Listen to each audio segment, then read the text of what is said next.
Hello friends, you are most welcome. आज हम 19 से 25 जुलाई 2021 के साप्ताहिक करंट अफेयर्स के पार्ट 2 का डिस्कशन करेंगे। इससे पहले हम पार्ट 1 को अपलोड कर चुके हैं।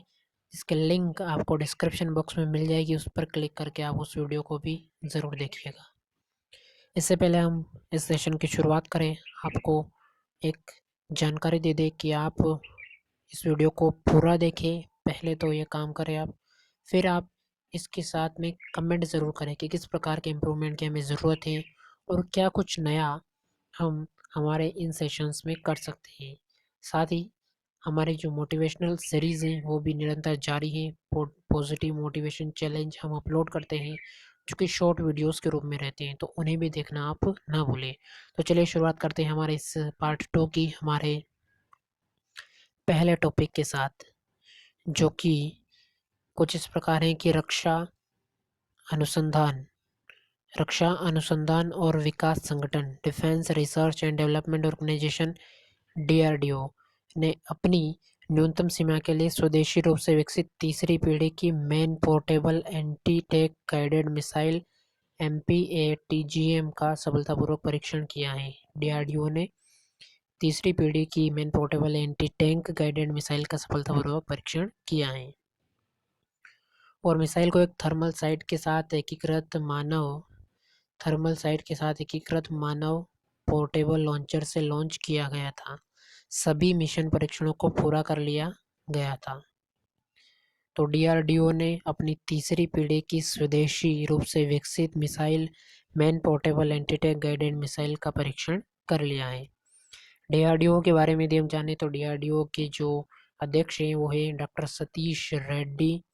डीआरडीओ का मुख्यालय नई दिल्ली में है और इसकी जो स्थापना हुई थी वो हुई थी 1958 में। तो हमारा ये पहला टॉपिक कंप्लीट होता है कि डीआरडीओ यानी कि रक्षा अनुसंधान और विकास संगठन ने अपनी न्यूनतम सीमा के लिए स्वदेशी रूप से विकसित तीसरी पीढ़ी की man portable anti tank guided missile का सफलतापूर्वक परीक्षण कर लिया है।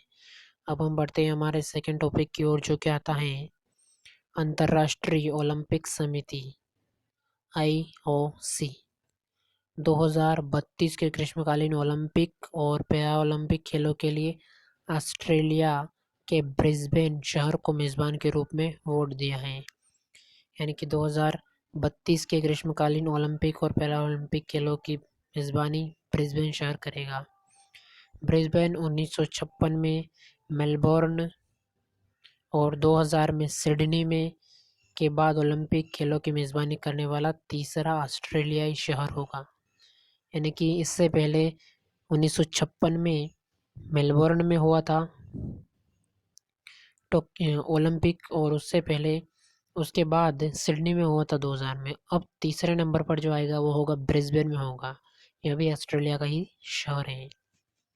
इसके साथ ऑस्ट्रेलिया 3 अलग अलग शहरों में ग्रीष्मकालीन ओलंपिक खेलों का मंचन करने वाला संयुक्त राज्य अमेरिका के बाद दुनिया का एकमात्र दूसरा देश बन जाएगा। यानी कि इससे पहले अमेरिका एक ऐसा देश है जहाँ पर 3 अलग अलग शहरों में ओलंपिक आयोजित हो चुके हैं।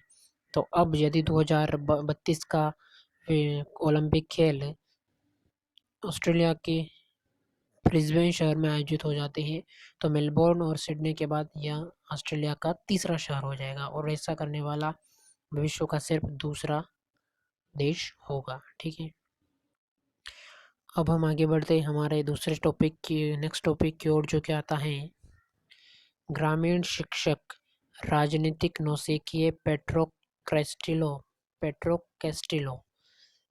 40 वर्षों में देश की सबसे लंबी चुनावी गिनती के बाद पेरू के राष्ट्रपति चुनाव के विजेता बने। यानी कि पेरू के नए राष्ट्रपति बने हैं पेड्रो कैस्टिलो। जिनके समर्थकों ने पेरू में गरीब और ग्रामीण नागरिक शामिल थे, दक्षिणपंथी राजनेता कीको फुजिमोरी को सिर्फ 44,000 वोट से हराया। दक्षिण अमेरिकी राष्ट्र में अफवाह चुनाव होने के 1 महीने के अधिक समय बाद चुनावी अधिकारियों ने अंतिम आधिकारिक परिणाम जारी किया है। तो पेरू के जो नए राष्ट्रपति चुने गए हैं वो चुने गए हैं पेड्रो कैस्टिलो, जिन्होंने कि कीको फुजिमोरी को 44,000 वोटों के अंतर से हराया है। थोड़ा और जाने तो दुनिया के दूसरे सबसे बड़े तांबा उत्पादक राष्ट्र पेरू की अर्थव्यवस्था कोरोना वायरस महामारी से काफ़ी इसे नुकसान हुआ, जिससे गरीबी का स्तर लगभग 1/3 आबादी तक बढ़ गया है। यानी कि हर 3 लोगों में से एक व्यक्ति गरीब मिलेगा आपको। और 1 दशक के लाभ को समाप्त कर दिया गया है। पेरू, जिसकी राजधानी लीमा है और यहाँ पर मुद्रा जो चलती है वो चलती है सोल। ठीक है, तो पेरू के नए राष्ट्रपति चुने गए हैं पेड्रो कैस्टिलो। ये हैं पेड्रो कैस्टिलो।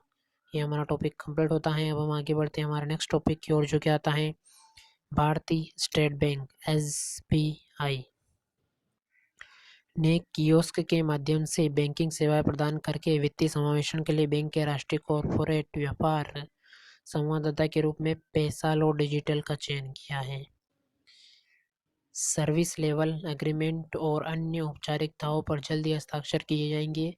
पैसालो भारत की 365 मिलियन असंबद्ध आबादी है तो 8 लाख करोड़ रुपए के छोटे टिकट ऋण के बाजार अवसर का दोहन कर रहा है। तो पैसालो का चयन किया है SBI ने अपने बैंकिंग सेवाएं प्रदान करने के लिए। SBI के बारे में यदि हम जानें तो SBI के जो अध्यक्ष हैं वो हैं दिनेश कुमार खारा। इसका मुख्यालय मुंबई में है और 1 जुलाई 1955 को SBI की स्थापना हुई थी। ये हमारा टॉपिक कंप्लीट होता है। अब हम आगे बढ़ते हैं हमारा नेक्स्ट टॉपिक की ओर, जो क्या आता है सड़क परिवहन और राजमार्ग मंत्रालय MORTH के सचिव अरमाने गिरिधर IAS को भारतीय राष्ट्रीय राजमार्ग प्राधिकरण के अध्यक्ष का अतिरिक्त प्रभार दिया गया है। अरमाने गिरिधर को NHAI के वर्तमान अध्यक्ष सुखबीर सिंह संधू को उत्तराखंड का नया मुख्य सचिव नियुक्त किए जाने के बाद इन्हें यह जिम्मेदारी मिली है। अरमाने गिरिधर को अतिरिक्त प्रभार दिया गया है भारतीय राष्ट्रीय राजमार्ग प्राधिकरण के अध्यक्ष का, और उन्होंने अक्टूबर 2019 में NHAI चेयरमैन के में पद संभाला था अरमाने गिरिधर ने। और भारतीय राष्ट्रीय राजमार्ग प्राधिकरण की स्थापना की यदि हम बात करें तो उसकी स्थापना 1988 में हुई थी। इसका मुख्यालय नई दिल्ली में है।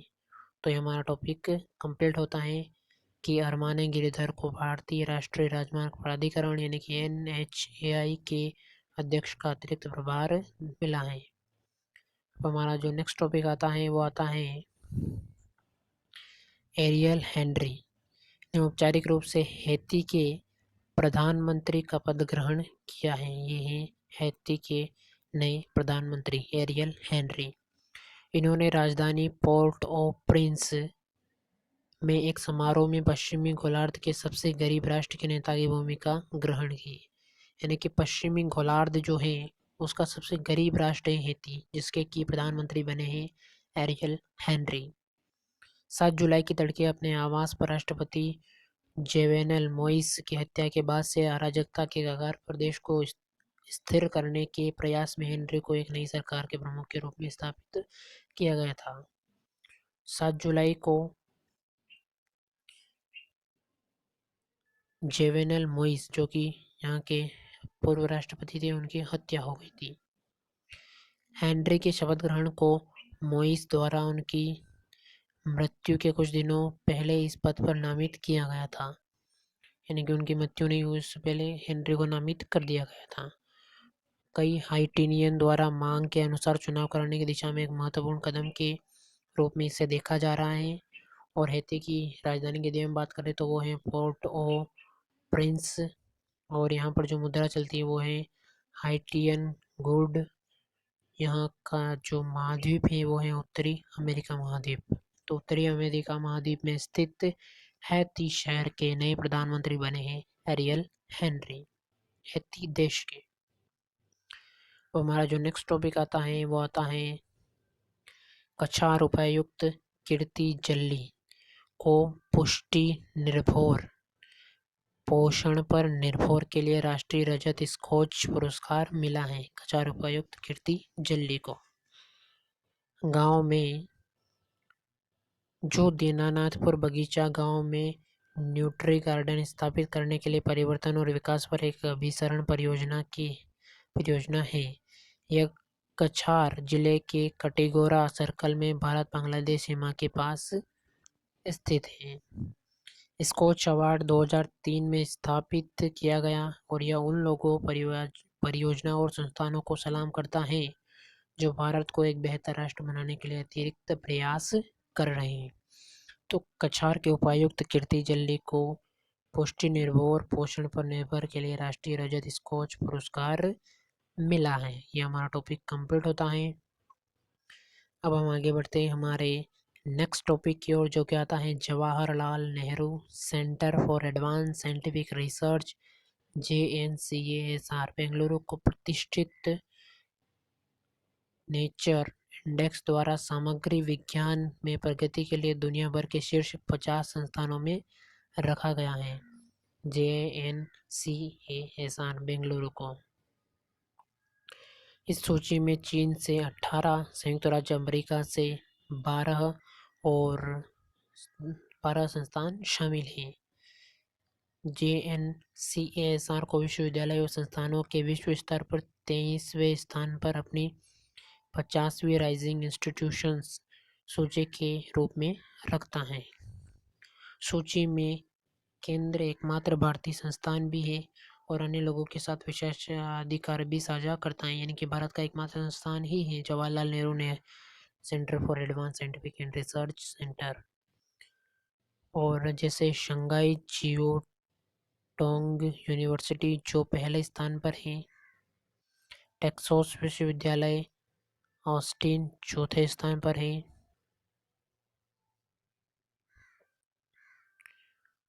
JNCASR के अध्यक्ष प्रोफेसर गिरिधर कुलकर्णी जो एक सामग्री वैज्ञानिक भी हैं, ने केंद्र के मनोदशा को उल्लासपूर्ण बताया है।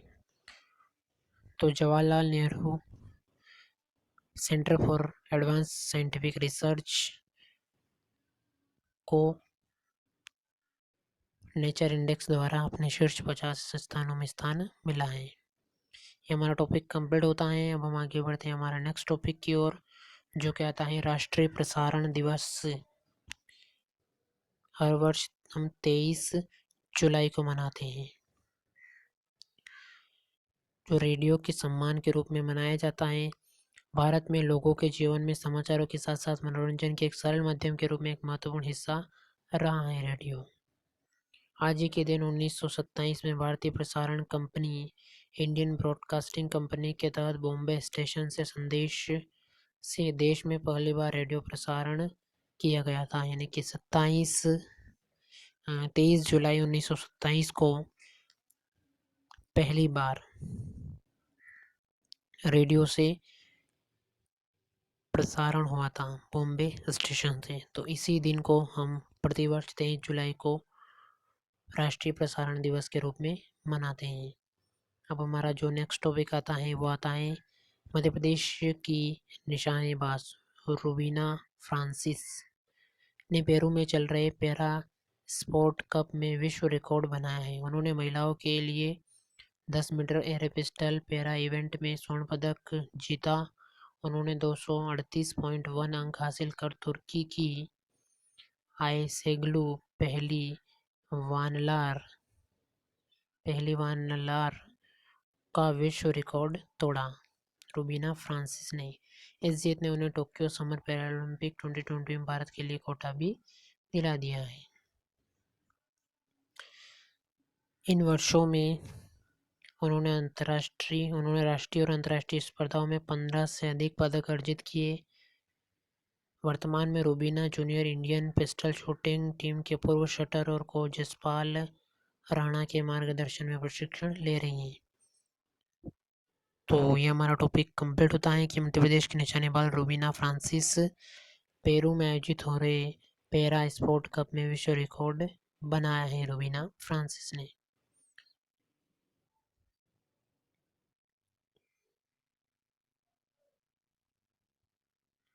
वर्ल्ड फेडरेशन ऑफ न्यूरोलॉजी हर साल एक अलग थीम पर ध्यान देते हुए 22 जुलाई को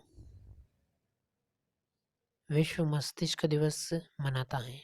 प्रतिवर्ष 22 जुलाई को विश्व मस्तिष्क दिवस मनाता है।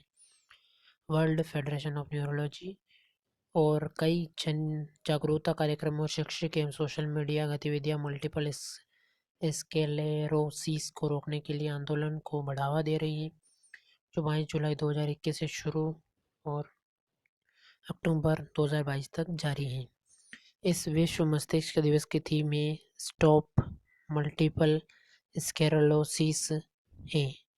विश्व मस्तिष्क दिवस इस स्थिति के शीघ्र निदान का समर्थन करता है, जो रोगी के जीवन की गुणवत्ता में सुधार करने में मदद कर सकता है। तो प्रतिवर्ष हम विश्व मस्तिष्क दिवस 22 जुलाई को मनाते हैं। ये हमारा टॉपिक कंप्लीट होता है। अब हम आगे बढ़ते हैं हमारे नेक्स्ट टॉपिक की ओर, जो कि आता है भारत के सीनियर डिफेंडर संदेश चिंगन को AIFF पुरुष footballer of the year 2021 season का नाम दिया गया है। संदेश चिंगन को यह पहली बार है कि विशाल केंद्रीय डिफेंडर को AIFF player of the year पुरस्कार मिला है, जिसने 2014 में emerging player of the year award जीता था। संदेश चिंगन ने emerging player of the award 2014 भी जीता था और इस बार फुटबॉलर ऑफ द ईयर पुरस्कार इन्हें मिला है।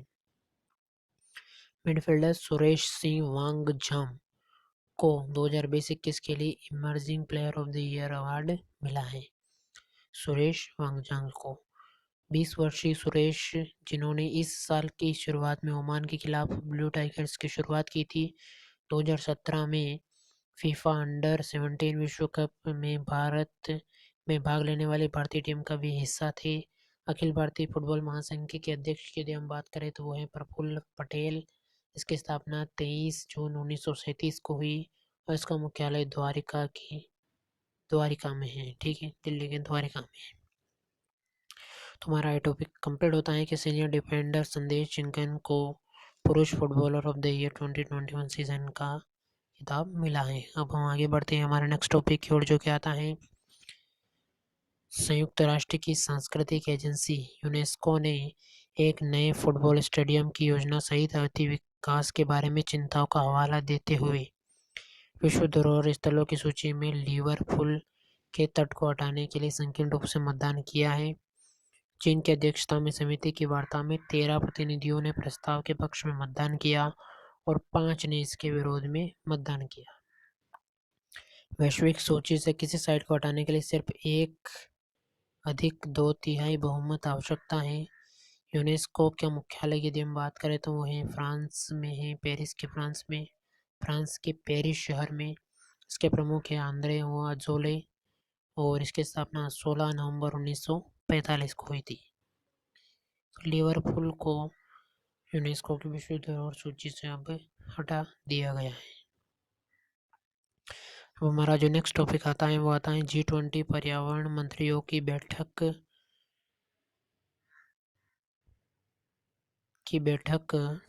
के हिस्से के रूप में आयोजित मंत्री स्तरीय बैठकों में से एक है, जिसकी मेजबानी अक्टूबर 2021 में इटली द्वारा की जाएगी। 2021 G20 इतालवी प्रेसिडेंसी के तहत 3 व्यापक परस्पर जुड़े स्तंभों पर केंद्रित होगा: लोगों पर, ग्रह और समृद्धि पर।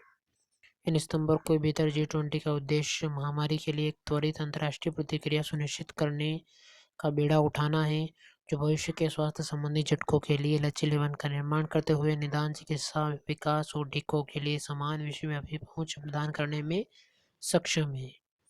तो अक्टूबर 2021 में इटली करेगा G20 पर्यावरण मंत्रियों की बैठक की अध्यक्षता। हमारा जो नेक्स्ट टॉपिक आता है वो आता है केंद्रीय प्रत्यक्ष कर board, central board of direct taxes CBDT 24 जुलाई को 16वां आयकर दिवस, जिसे इनकम टैक्स डे भी कहते हैं, मनाया। भारत में आयकर दिवस हर साल 24 जुलाई को मनाया जाता है, क्योंकि सर जेम्स विल्सन द्वारा भारत में पहली बार 24 जुलाई 1980 को आयकर पेश किया गया था। इसी कारण हम प्रतिवर्ष 24 जुलाई को इनकम टैक्स डे मनाते हैं। इस कर का उद्देश्य 1857 में ब्रिटिश सरकार के खिलाफ स्वतंत्रता के पहले युद्ध के दौरान ब्रिटिश शासन को हुए नुकसान की भरपाई करना था। 24 जुलाई को पहली बार 2010 में आयकर दिवस के रूप में मनाया गया था। केंद्रीय प्रत्यक्ष बोर्ड के अध्यक्ष की यदि हम बात करें तो वो है जगन्नाथ विद्याधर मोहपात्रा। इसकी स्थापना 1924 में हुई और इसका मुख्यालय नई दिल्ली में है। तो हमारा टॉपिक कंप्लीट होता है कि प्रतिवर्ष हम 24 जुलाई को इनकम टैक्स डे मनाते हैं, आयकर दिवस मनाते हैं। अब हमारा जो नेक्स्ट टॉपिक आता है वो आता है भारत में समानक परीक्षा देने वाली सबसे उम्रदराज महिला भगीरथी अम्मा का उम्र संबंधी बीमारियों के कारण दुखद निधन हो गया है। 107 साल की ये थी। केरल के कोल्लम जिले की रहने वाली अम्मा ने 105 साल की उम्र में अपनी शिक्षा जारी रखने का फैसला किया था। अम्मा ने 9 साल की उम्र में ही तीसरी कक्षा में औपचारिक शिक्षा छोड़ दी थी। महिला सशक्तिकरण की दिशा में उनके द्वारा किए गए असाधारण योगदान के लिए केंद्र सरकार द्वारा शतायु को प्रतिष्ठित नारी शक्ति पुरस्कार से सम्मानित भी किया गया था। तो ये हमारा टॉपिक कंप्लीट होता है। अब हम आगे बढ़ते हैं हमारे नेक्स्ट टॉपिक की ओर, जो कि आता है नीदरलैंड के एम्स्टर्डम में दुनिया का पहला 3D प्रिंटेड स्टील ब्रिज जनता के लिए खोल दिया गया है। इसे विशेषज्ञों के संघ के सहयोग से एक डच रोबोटिक्स कंपनी MX3D द्वारा विकसित किया गया था और यह 3D प्रिंटिंग तकनीक के लिए प्रमुख मील का पत्थर का प्रतिनिधित्व करता है। 4 साल के विकास के बाद नीदरलैंड की महामहिम रानी मैक्सिमा द्वारा पुल का अनावरण किया गया था। यह एम्स्टर्डम के शहर के केंद्र ओदेस्ड एंचर्ड वर्गाल में सबसे पुरानी नहरों में से एक पर स्थापित किया गया है। नीदरलैंड की राजधानी की यदि हम बात करें तो वो एम्स्टर्डम और मुद्रा यहाँ पर चलती हैं यूरो। ठीक है, तो ये हमारा टॉपिक कंप्लीट होता है। 3D पुल के बारे में है। अब हमारा जो नेक्स्ट टॉपिक आता है वो आता है मीराबाई चानू के बारे में। हाल फिलहाल में जो 23 जुलाई से शुरू हुआ टोक्यो ओलंपिक, उसमें मीराबाई चानू ने रजत पदक जीता और महिला 49 किलोग्राम वर्ग में 2020 में ओलंपिक पदक जीतने वाली भारतीय बनी है, पहली भारतीय बनी है मीराबाई चानू। जी हुई हो टोक्यो ओलंपिक में महिलाओं की 49 किलोग्राम भारोत्तोलक में कुल 210 किलोग्राम भार उठाकर इन्होंने स्वर्ण पदक जीता। जी हुई होर ने। जबकि इंडोनेशिया की विंडी कैटिंगा आयशा ने कांस्य पदक जीता। चानू ने 49 किलोग्राम वर्ग में 202 किलोग्राम भार उठाने में सफलता हासिल की और कर्णम मल्लेश्वरी के बाद ओलंपिक पदक जीतने वाली दूसरी भारतीय भारोत्तोलक बनी मीराबाई चानू। मीराबाई चानू के ने क्लीन एंड जर्क में 115 किलोग्राम की सफल लिफ्ट के साथ एक नया ओलंपिक रिकॉर्ड दर्ज किया है।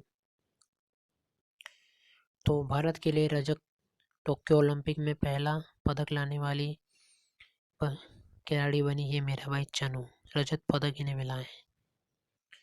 और हमारा जो सेकंड लास्ट टॉपिक आता है वो आता है मध्य प्रदेश राज्य में ओरछा और ग्वालियर शहरों को यूनेस्को द्वारा अपनी ऐतिहासिक शहरी परिदृश्य परियोजना के तहत चुना गया है। ओरछा और ग्वालियर को, मध्य प्रदेश के दो राज्य के दो शहरों को। यह परियोजना वर्ष 2011 में शुरू की गई। मध्य प्रदेश के मुख्यमंत्री शिवराज सिंह चौहान द्वारा वीडियो कॉन्फ्रेंसिंग के माध्यम से ओरछा और ग्वालियर शहरों के लिए यूनेस्को की ऐतिहासिक शहरी परिदृश्य परियोजना शुरू की गई थी। भारतीय शहर वाराणसी, अजमेर सहित दक्षिण एशिया के 6 शहर पहले से ही इस परियोजना में शामिल हैं। ग्वालियर और ओरछा को दक्षिण एशिया के 7वें और 8वें शहरों के रूप में शामिल किया गया है। तो मध्य प्रदेश के दो शहर ओरछा और ग्वालियर को यूनेस्को द्वारा अपनी ऐतिहासिक शहरी परिदृश्य परियोजना में शामिल किया गया है। अब हम आगे बढ़ते हैं हमारे लास्ट टॉपिक की ओर, जो कि आता है भारतीय महिला टीम फॉरवर्ड नंगमो बाला देवी को अखिल भारतीय फुटबॉल महासंघ की महिला फुटबॉलर ऑफ द ईयर का पुरस्कार मिला है। 2021 के रूप में नामित किया गया है। बाला फिलहाल स्कॉटलैंड में रेंजर्स वीमेंस FC के लिए खेलती हैं। वह फरवरी 2020 में टीम में शामिल हुई और पिछले साल दिसंबर में वह अपना पहला प्रतिस्पर्धी गोल कर इतिहास रच दिया था। वह यूरोप में एक विदेशी क्लब के साथ पेशेवर अनुबंध पर हस्ताक्षर करने वाली पहली भारतीय फुटबॉल महिला भी हैं, जिन्हें इस बार का फुटबॉलर ऑफ द ईयर चुना गया है। बाला मणिपुर अंडर-19 टीम का हिस्सा थी, जिन्होंने 2002 में असम में अंडर-19 महिला चैंपियनशिप में भाग लिया था, जहां उन्हें सर्वश्रेष्ठ खिलाड़ी घोषित किया गया था। उन्होंने भारत की महिला फुटबॉल चैंपियनशिप में मणिपुर सीनियर महिला टीम का हिस्सा भी ये रही थी। नंगकोम बाला देवी, जिन्हें अखिल भारतीय फुटबॉल महासंघ की महिला फुटबॉलर ऑफ द ईयर 2021 के रूप में नामित किया गया है। तो ये हमारे 19 से 25 जुलाई 2021 के साप्ताहिक करंट अफेयर्स का पार्ट 2 कंप्लीट होता है। इससे पहले पार्ट 1 की लिंक आपको डिस्क्रिप्शन बॉक्स में मिल जाएंगी, उससे भी आप अवश्य देखिएगा। और आप लास्ट में कमेंट ज़रूर कीजिएगा कि आपको वीडियो कैसा लगा, किस प्रकार के इम्प्रूवमेंट की हमें ज़रूरत है और क्या कुछ नया हम कर सकते हैं। धन्यवाद, शुक्रिया।